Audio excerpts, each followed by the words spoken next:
Olá, pessoal! Dando sequência às questões de obrigações. Façamos agora uma questão bem interessante que trata o tema da mora. Acompanhe comigo na tela. Luiz, produtor de soja, firmou o contrato de empréstimo de um trator com seu vizinho João. No contrato, Luiz se comprometeu a devolver o trator 10 dias após o término da colheita. Restou ainda acordado um valor para a hipótese de atraso na entrega. Considerando o caso acima, assinale a afirmativa correta.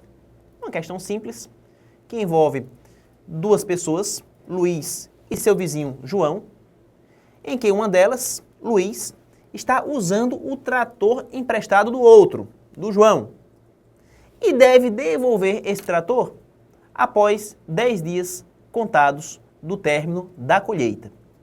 Vejamos as proposições. Aqui na letra A. Caracterizada a mora na devolução do trator, Luiz responderá pelos prejuízos decorrentes de caso fortuito ou de força maior, salvo se comprovar que o dano ocorreria mesmo se houvesse cumprido sua obrigação na forma ajustada. Atenção aqui. A proposição A nos coloca que o Luiz, devedor em mora, ele vai responder pelos prejuízos resultantes de caso fortuito ou força maior. Isso é muito sério, pessoal.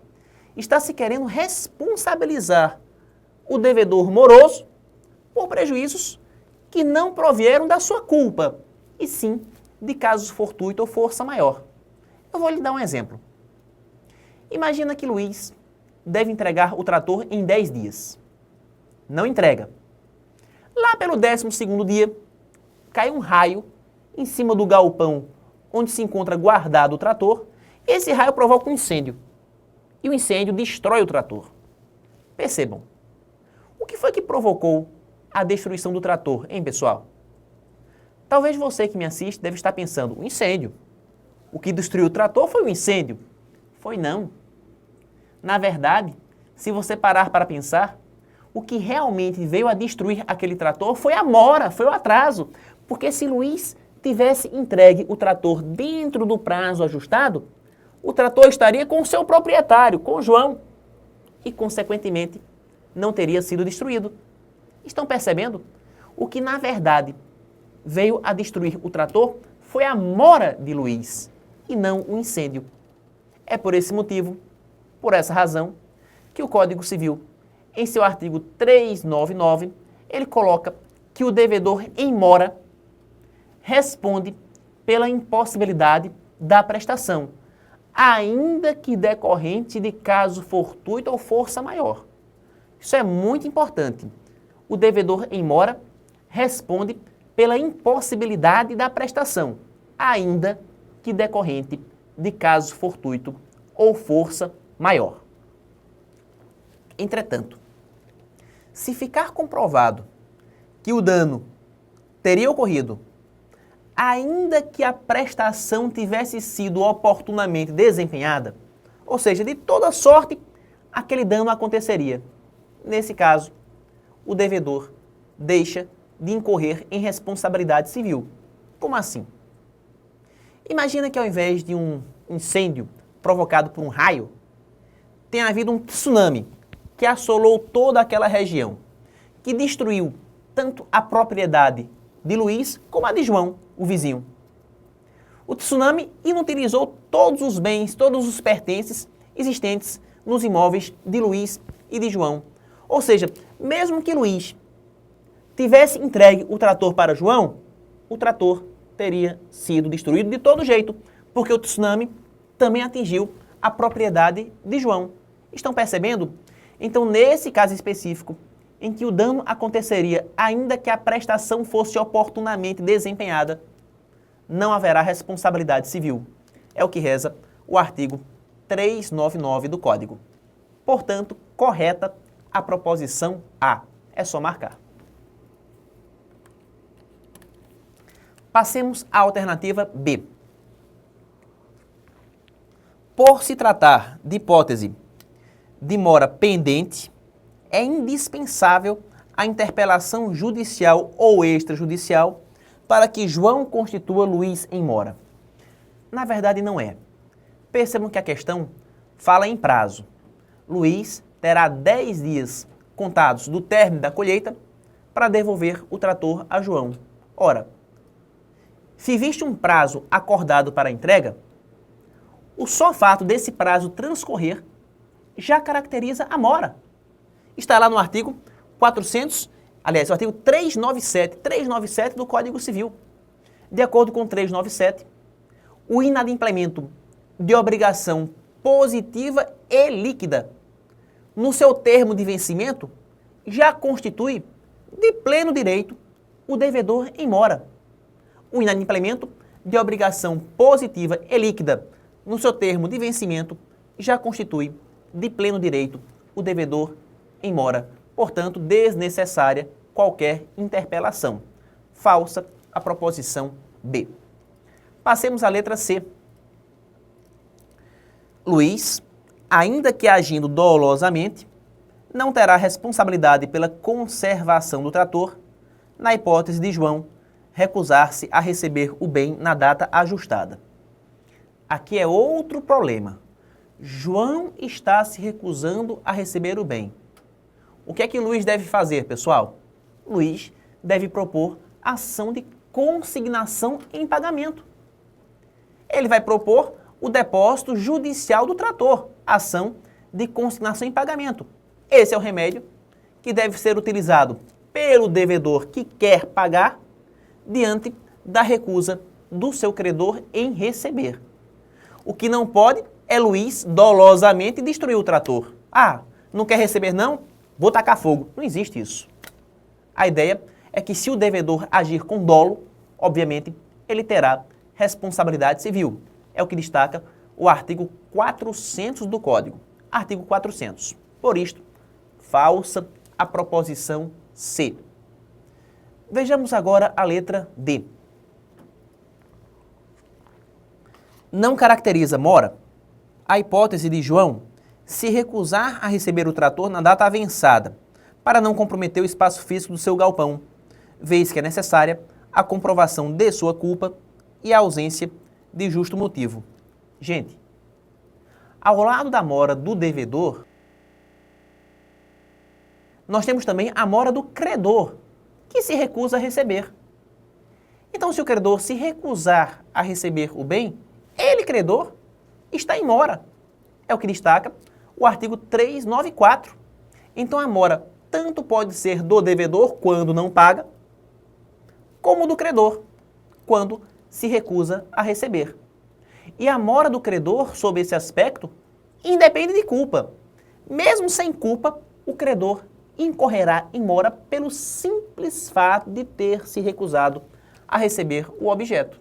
Estão percebendo? Trata-se aqui de uma responsabilidade objetiva. O credor incorre em mora independentemente de culpa. Por isto, falsa a proposição D. Vejamos agora a próxima questão. Em 12/9/2012, Silvio adquiriu de Maurício, por contrato particular de compra e venda, um automóvel ano 2011, por R$ 34 mil. 20 dias após a celebração do negócio, Silvio tomou conhecimento que o veículo apresentava avarias na suspensão dianteira, tornando o seu uso impróprio pela ausência de segurança. Considerando que o vício apontado existia ao tempo da contratação, de acordo com a hipótese acima e as regras de direito civil, assinale a afirmativa correta. Percebam, uma questão tranquila, simples, que vai trabalhar o tema dos vícios redibitórios. Para quem não sabe, vícios redibitórios são defeitos ocultos que afetam o uso ou reduzem o valor do bem. Então, defeitos ocultos que afetam o uso, que reduzem o valor do bem, referem-se a vícios redibitórios. E toda vez que uma pessoa adquirir um bem portador de vícios redibitórios, ela poderá propor dois tipos de ação. A primeira ação é a chamada ação redibitória. Por meio da ação redibitória, o adquirente ele busca rescindir o contrato. Seu objetivo é esse, rescindir o contrato, devolver o objeto e pedir de volta o seu valor. A segunda ação possível é a chamada ação quanti minores. Ação quanti minores é aquela que busca abatimento proporcional do preço. Diante do vício, o comprador vai à justiça e pede abatimento proporcional do preço. Ação quanti minores. Vejamos agora as proposições. Letra A. Silvio, que é o comprador, terá o prazo de 12 meses após o conhecimento do defeito para reclamar a Maurício o abatimento do preço pago ou o desfazimento do negócio jurídico em virtude do vício oculto. Na verdade, o prazo não é esse. Quando se trata de vício oculto em coisa móvel, artigo 445, o prazo será de 30 dias a contar da entrega. 30 dias a contar da entrega. E se fosse bem imóvel, o mesmo artigo coloca 1 ano também a contar da entrega. Então temos 30 dias da entrega para os bens móveis e 1 ano também da entrega para os bens imóveis. É o que reza o artigo 445 do Código Civil. Por isto, falsa a proposição A. Passemos à proposição B. Maurício deverá restituir o valor recebido e as despesas decorrentes do contrato, se no momento da venda desconhecesse o defeito na suspensão dianteira do veículo. De fato, toda vez que o vendedor aliena o seu bem sem saber que está vendendo uma coisa defeituosa, ele responderá pelo preço recebido e pelas despesas contratuais. Ponto. A responsabilidade do vendedor que aliena o bem, desconhecendo os seus vícios, incide apenas na devolução do preço e no pagamento das despesas contratuais. Em contrapartida, se o vendedor tivesse vendido o bem sabendo do vício, ele estaria agindo de má fé. O cara vende o bem sabendo que está alienando um bem defeituoso. Isso é má fé. O que faz com que ele responda, além da devolução do preço, pelas perdas e danos. Então nós temos duas possibilidades. Possibilidade A. O vendedor aliena o bem, desconhecendo o vício. Consequência, responderá pelo preço mais despesas contratuais. Situação B. O vendedor aliena o bem, sabendo do vício, responderá pelo preço recebido mais perdas e danos. Percebam que a letra B está correta. Ela coloca, joga na tela, que Maurício deverá restituir o valor recebido e as despesas decorrentes do contrato, se no momento da venda desconhecesse, olhem aqui, desconhecesse o defeito na suspensão dianteira do veículo. Correta a proposição com base no artigo 443 do Código Civil. Passemos à alternativa C.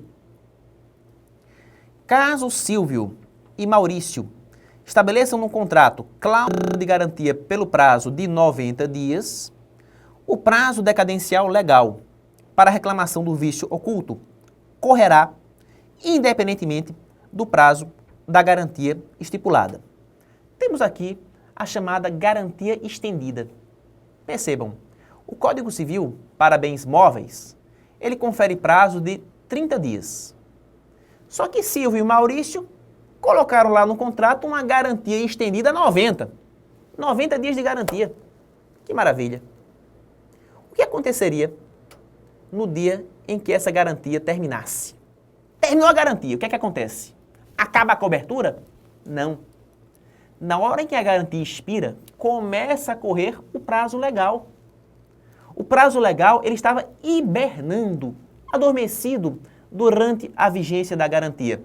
Terminou a garantia, começa a correr o prazo da lei. É o que reza o artigo 446. De acordo com o 446, não correrão os prazos da lei na constância da cláusula de garantia.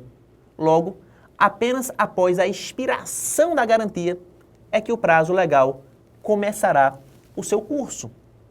Percebam que a letra C, joga na tela, coloca que se Silvio e Maurício estabelecerem garantia por 90 dias, o prazo legal, olhem aqui, o prazo legal correrá independentemente do prazo da garantia.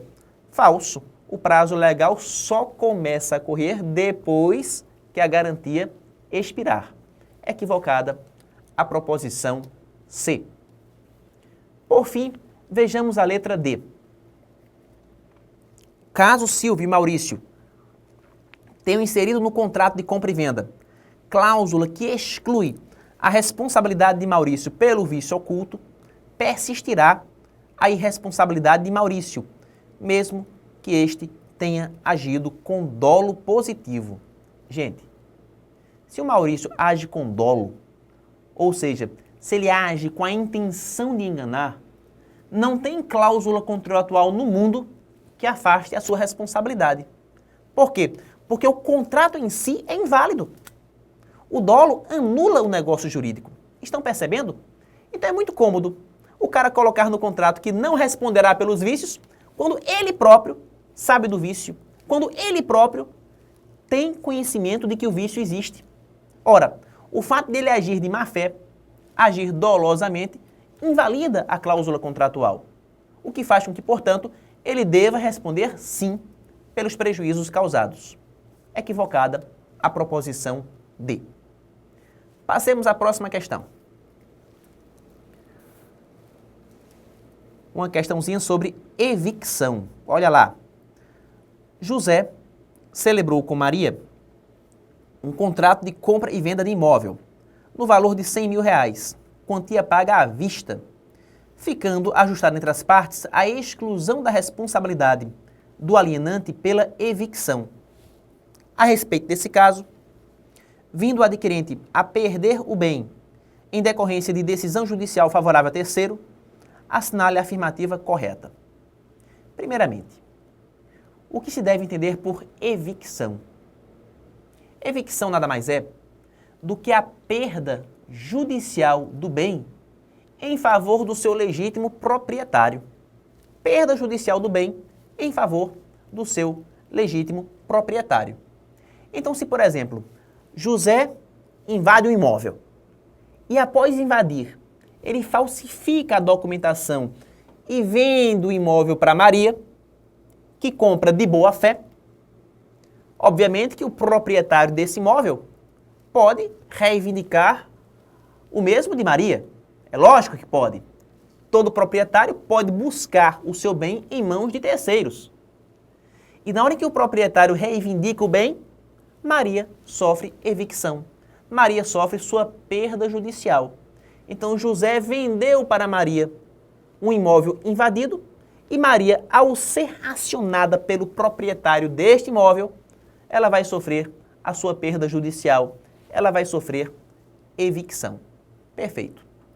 Entretanto, como consequência da evicção sofrida, Maria poderá buscar uma indenização contra José, já que José tem responsabilidade pelos prejuízos resultantes da evicção.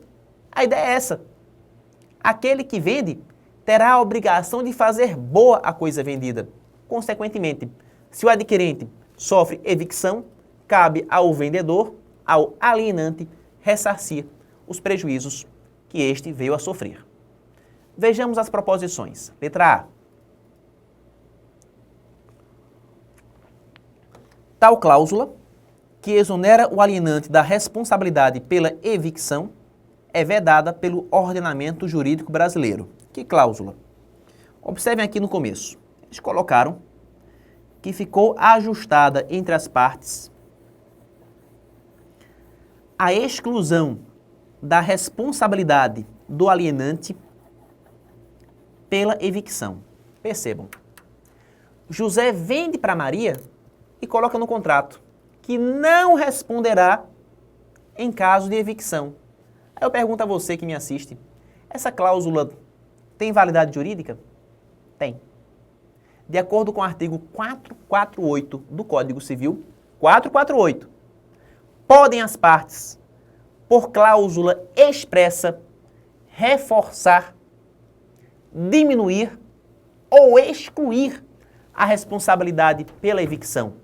As partes podem, por cláusula expressa, reforçar, diminuir ou excluir a responsabilidade pela evicção. Então, se as partes ajustam afastar a responsabilidade pela evicção, essa cláusula terá validade jurídica. Em termos. Por que isso? Porque o artigo seguinte, o 449, ele traz um importante complemento. De acordo com o 449, não obstante a cláusula que exclui a responsabilidade pela evicção, se esta se der, poderá o evicto recobrar o preço que pagou pela coisa, se não sabia do risco ou se informado não o assumiu. Percebam, se o evicto, Maria, não sabia do risco, ou mesmo que informada, não tenha assumido, ela pode recobrar o preço que pagou. Ela pode pleitear indenização contra o alienante, contra José. Em suma, se no contrato constar cláusula afastando a responsabilidade do vendedor pela evicção, a cláusula será válida, será legal. Entretanto, se a pessoa que comprou assinou o contrato sem saber do risco, ou mesmo que informada, sem assumi-lo, essa pessoa pode recobrar judicialmente o preço que pagou pela coisa evicta. Percebam, a letra A, joga na tela, fala de maneira simples, sucinta, que a cláusula que exonera o alienante da responsabilidade pela evicção é vedada pelo ordenamento jurídico brasileiro.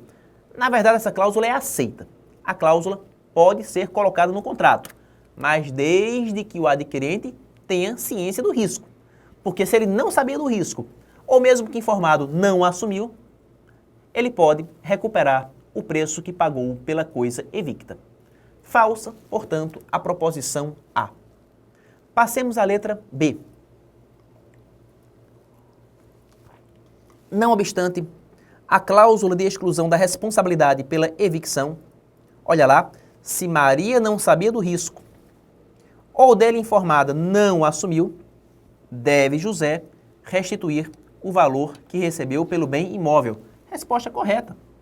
A ideia é que se Maria não sabia do risco ou mesmo que informada não assumiu, ela pode recobrar de José o preço pago pelo imóvel. Correta a proposição B. Vejamos agora a letra C.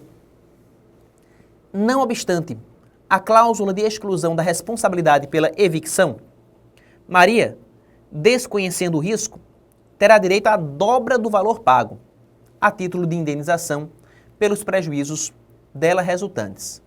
Na verdade, o nosso código não admite essa dobra. O que o código fala é que, se o adquirente não sabia do risco, ou ainda que informado não o assumiu, ela pode recobrar o preço pago, ponto. Pode recobrar o preço pago, e não a dobra do seu valor. Equivocada, portanto, a proposição C. E, finalmente, de acordo com a letra D, na tela, o valor a ser restituído por Maria, ou para Maria, será aquele ajustado quando da celebração do negócio jurídico, atualizado monetariamente, sendo irrelevante se tratar de evicção total ou parcial. Uma das grandes questões que se colocam: qual será o valor indenizatório a ser pago? Seria o valor da época da compra? Ou seria o valor atual? Gente, o preço, seja evicção total ou parcial, corresponde sempre ao valor do bem à época em que se venceu. O valor do bem à época em que se venceu. Artigo 450. Então, ao buscar o pagamento da indenização, o adquirente evicto, ele será ressarcido, será indenizado pelo valor do bem atual, pelo valor do bem à época da evicção. Isso é muito comum quando acontece valorização imobiliária. O cara paga, por exemplo, 100 mil no imóvel, aquelas terras se valorizam e passam a valer, digamos, 500 mil reais. Havendo evicção, o valor indenizatório será o valor de hoje, o valor atual, no caso, 500 mil, que é o valor do bem à época em que ele se venceu, artigo 450 do Código Civil. Por isto, falsa a proposição D. E aqui encerramos essa primeira aula de Direito Civil. Um forte abraço a todos, fiquem atentos e em nosso encontro seguinte daremos sequência com questões de contratos, responsabilidade civil e direitos reais. Abração, até lá!